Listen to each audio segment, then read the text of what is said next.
Showdown over Election Commission Chief appointment.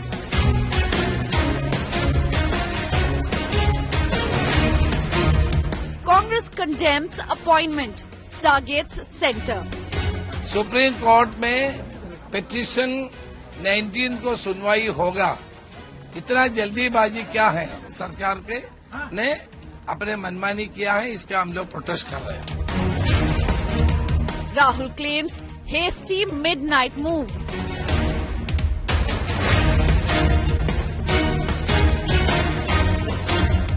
Political fireworks ahead of Supreme Court hearing.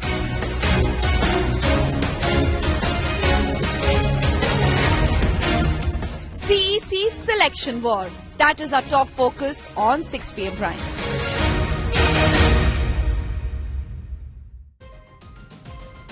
A midnight announcement of who will be the next chief election commissioner has triggered political fireworks over the manner in which the EC top boss is chosen. You're watching 6 p.m. Prime. I'm Akshata Nandagopal, and this evening we're going to be running you through what exactly this entire controversy is about and how you're seeing this political showdown just a day before the Supreme Court hears the exact same matter of the panel which goes ahead and chooses the next chief election commissioner. Let's begin.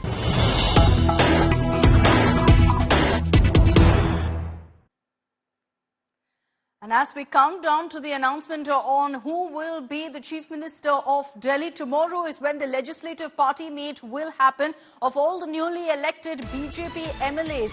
That meeting is at 3 p.m. tomorrow, and it's in that meeting that officially the legislative party leader will be chosen, who eventually becomes the Chief Minister of Delhi. So tomorrow, all speculation will come to an end. At 3 p.m. is when the meeting will happen, and post that an official announcement will be made as to who is the chosen one, who the top brass of the BJP has picked to be the next Chief Minister of Delhi. All MLAs will be coming together for this meeting, where it will be communicated to them as to who the High Command has chosen. Remember, we've seen circumstances before where even the MLAs themselves don't know who's going to be picked. The man who's going to be named as the Chief Minister also is taken completely by surprise by the announcement. So it's a possibility that at this point, the BJP top brass has still not communicated to any of their MLAs as to exactly who could be the Chief Minister of Delhi. The oath-taking itself will happen at 11 a.m. on 20th February, on Thursday, for which grand arrangements are being made as we speak at the Ram Leela Maidan. केंद्रीय नेतृत्व के निर्देशानुसार Bharatiya Janata party का मुख्यमंत्री बहुत जल्दी दिल्ली को मिलने वाला है। दिल्ली के अंदर बहुत तेजी से विकास होने जा रहा है निश्चित तौर के ऊपर, और मीटिंग होगी उसके बाद मुख्यमंत्री आप सबके सामने होगा। पहली बार ये देखा जा रहा है कि बारात तैयार है, मंडप भी तैयार हो रहा है, उसका निरीक्षण भी हो रहा है, बस दूल्हा कौन है ये नहीं पता किसी को। मुख्यमंत्री का नाम भारतीय जनता पार्टी अभी तक तय नहीं कर पाई है, या फिर कोई इतना बड़ा रहस्य है जिसको वो छुपाना चाहती है, जिसकी वजह से सब कुछ हो रहा है एक चीज छोड़ करके मुख्यमंत्री के। Okay, let's bring in Piyush Mishra, who's joining us live with all of the updates on really when we can expect an announcement about the Delhi Chief Minister. Piyush, the swearing-in is, of course, on Thursday, but tomorrow we're expecting all of the mystery, the suspense to come to an end. Well, certainly, Akshita, tomorrow is the day when this mystery will come to an end.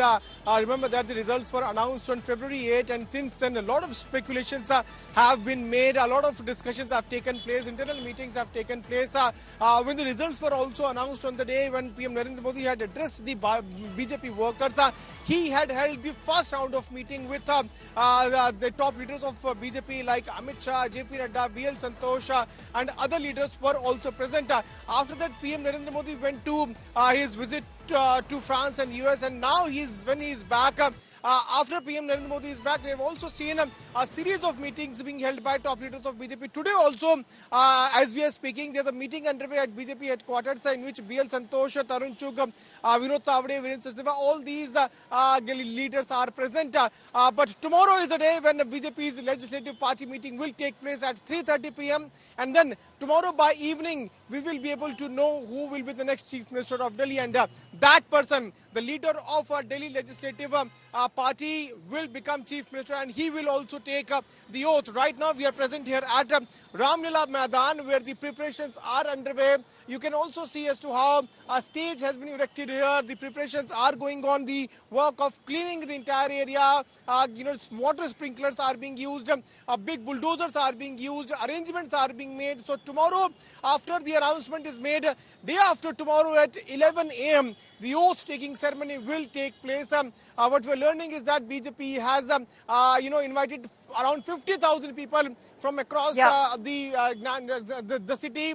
50,000 people will be attending this swearing-in ceremony. It's a big celebration for the BJP. And let's talk about that guest list. Thanks very much, Piyush. Piyush reporting there from the Ramlila Maidan. Let's talk about the guest list. You're going to see, obviously, the who's who of the BJP, the top brass, Prime Minister Narendra Modi, Home Minister Amit Shah, as are several other dignitaries. They're all expected there, union ministers and NDA chief ministers. So 20 CMs from different parts of the country will all come together in Delhi for the swearing-in. Now, besides that, noted industrialists, sources telling us the Ambanis, the Adanis have been invited for the swearing-in ceremony. We're also hearing that celebrities from Bollywood will also be a part of the swearing-in ceremony, much like what we saw in Mumbai when Fadnavis was taking oath as the chief minister. Spiritual leaders, seers, have been also officially invited for the swearing-in ceremony. Farmer leaders, the BJP has invited them at a time when you've also been seeing some controversy and you've been seeing protests taking place. The BJP ensuring the swearing-in ceremony is also a platform where they can send out a message, which is why you've got farmer leaders being invited, beneficiaries of central government schemes, including Ladli Behna, who will be there. Now, here's another important point. Slum dwellers will be a part of the swearing-in ceremony, and this is reportedly the BJP's thank you note to the slum dwellers, which is traditionally always an up vote bank. So the BJP trying to send across a message that they're now on our side. They're saffronized. So all of them will be part of the swearing-in ceremony, part of the guest list, as even the BJP is sending out a message that people like beneficiaries of central government schemes, slum dwellers, they're all now on the VIP guest list. But let's talk about the real VIP of the day of 20th February. It will be whoever's sworn in as the Delhi Chief Minister. The speculation continues. We still don't know who it's going to be. Let's run you through the three probable faces. Parvesh Verma, first one, the most obvious on the list. Let's break down for you what works for him and what quite literally doesn't because of the pros and cons, essentially, for a face like Parvesh Verma. What works is, of course, the fact that he has this image now of being a giant slayer, having defeated Arvind Kejriwal from New Delhi. He's also young, he's dynamic, so for a faceless Delhi BJP, he kind of fits the bill of being someone who is energetic and a big face for the BJP in the national capital, having defeated Arvind Kejriwal. As far as caste goes, he's a Jat face of the BJP, so that could be a factor that could work for him. It could also against, and I'll tell you why in just a bit. But remember that Parvesh Verma also comes from a political family. He is the son of former Chief Minister Sahib Singh Verma, so literally has politics in his blood. The other big tick for him is the fact that he's also from the Sangh, has an RSS background, and considering the RSS does have a say in these decisions, that works in his favor. Known to have also a good connect with voters, which translated, of course, to that win for him in the New Delhi constituency. Let's talk about what goes against him. He's been surrounded by controversies for the kind of comments that he's made in the past and also in the run-up to this election. The worst one, perhaps, was, in fact, an inflammatory speech that he'd made targeting minorities. This was during the Shaheen Bagh controversy, for which the BJP also had pulled him up and he'd had to issue an apology. But it was a huge controversy that since then also led to legal cases against him. Now, the caste factor, what I was referring to of the fact that he is a Jat face of the BJP. Jats as a community in Delhi are less than 7%. So we'll have to see really if the BJP chooses to accommodate this community, and that too with the Chief Minister throne. Now remember, Parvesh Verma in the course of the Delhi election was also accused of violating the Model Code of Conduct. So that's another controversy, which is why we did say that that's an image that he has, which could be a challenge for the Bharatiya Janata Party, which could work against him.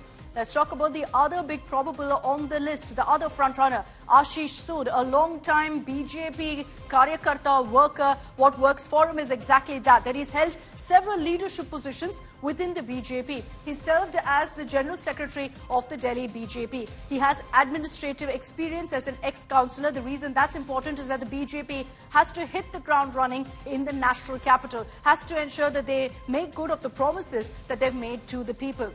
Now, Ashish Sood has, in fact, performed for the party, was co-in charge of several elections like the Goa, Jammu and Kashmir elections as well, so has a direct connect with the central leadership, with the top brass of the Bharatiya Janata Party. Now, as far as caste, community and those factors really go, and when you look at that particular mix, Ashish Sood is the Punjabi face of the party. And we saw in this election that the Punjabi vote swung towards the BJP, so it could be a factor that works in his favour.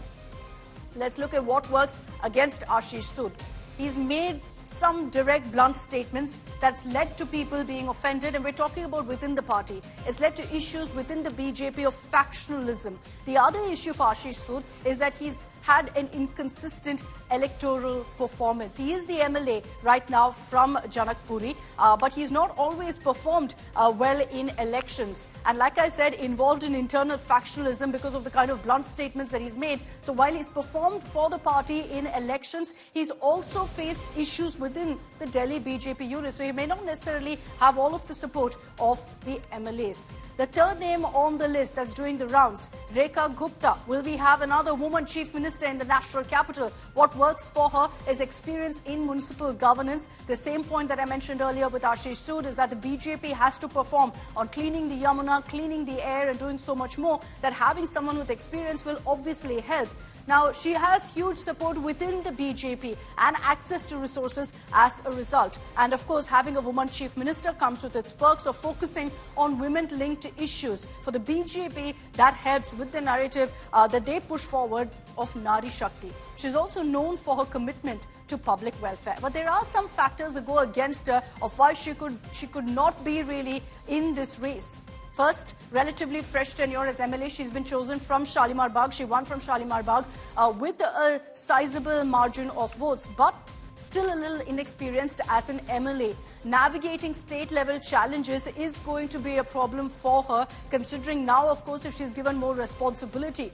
She was also defeated previously in the 2023 mayoral election, so she's not had a 100% track record also of victories. Limited ability to address local issues as well is seen as one of her weaknesses. So we've broken down for you what works for and against the three front runners in this particular race. And now we'll have to see what the BJP top brass has to say. Who do they pick of these three, or is it going to be a completely new surprise face? We'll have to wait and see. In the next 24 hours, we should have answers as to exactly who is the next Delhi Chief Minister. 3 p.m. is when that meet takes place. All right, as we track the latest from the national capital, we will, of course, keep you abreast with all the updates on the Delhi Chief Minister. But I want to shift now to our top story here on 6 p.m. Prime, and that is on the decision on who will be the new Chief Election Commissioner. He's been appointed. Gyanesh Kumar has been, in fact, named as the new Chief Election Commissioner by a panel that had Prime Minister Modi, that had Home Minister Amit Shah, and the leader of opposition, Rahul Gandhi. So essentially, 2 versus 1 in that panel. And that's why Rahul Gandhi shot off a dissent note, making it very clear that he believes this kind of a decision can't be taken by a panel when there's already a case in the Supreme Court in this matter. Remember, the top court had set up a panel where the CJI was part of the committee. That was then overruled with a law that replaced the CJI with a union minister, and hence the panel of Prime Minister Modi, Home Minister Shah, and Rahul Gandhi. Let's break down for you all the reactions in our next report. The new face of India's Election Commission. Gyanesh Kumar has been appointed as the Chief Election Commissioner. This is the first appointment of a CEC under the new law for Election Commission members, and his tenure will run till January 26, 2029. Under Gyanesh Kumar, the poll body will hold 20 assembly elections and conduct president, vice president polls in 2027. His term ends just ahead of the 2029 Lok Sabha elections. Gyanesh Kumar was picked after a meeting of the selection panel, which included Prime Minister Narendra Modi, who chaired the meeting and approved the appointment, as well as Home Minister Amit Shah, who is his cabinet member of choice for the panel, while Leader of Opposition Rahul Gandhi opposed the decision.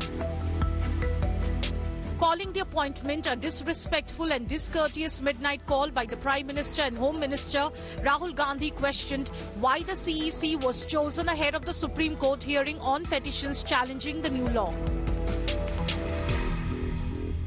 आपने एक प्रकार से जो एक गरिमा है, जो एक आत्मा है, जो अक्षर से आगे होती है, जो उद्देश्य है, जो धारणा है गणतंत्र की, उसकी अवमानना ही नहीं की, उसको आपने एकदम नकार दिया है। सिर्फ किस लिए? 48 घंटे, एक हफ्ते या 2 हफ्ते के लिए। ये अगर ईगो नहीं तो क्या है? The BJP claims the appointment was done following due process. Congress के मित्रों की तकलीफ ये है कि देश प्रगति पर जा रहा है और उन्हें देश की प्रगति से कोई लेना देना नहीं है, इसीलिए हर विषय पर वो इस प्रकार का अनर्गल प्रलाप करते हैं। इससे साफ तौर पर उनकी बेचैनी जाहिर होती है। The Supreme Court, in a judgment in 2023, has ruled that the Election Commission appointment panel will have the Prime Minister, Leader of Opposition and the Chief Justice of India as its members. The court said the appointment process will continue till the government brings a new law. In a bill that was passed in Parliament soon after, the selection panel was rejigged, replacing the CGI with a cabinet minister nominated by Prime Minister. The Supreme Court will be hearing pleas against the changes in the EC selection panel's composition on February 19th. Bureau Report, India Today.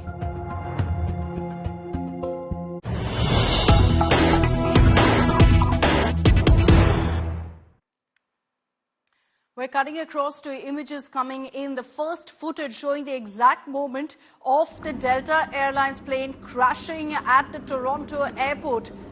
These are the images that show the plane. There you see it touching down on the runway. Immediately a ball of fire, and then it completely flips.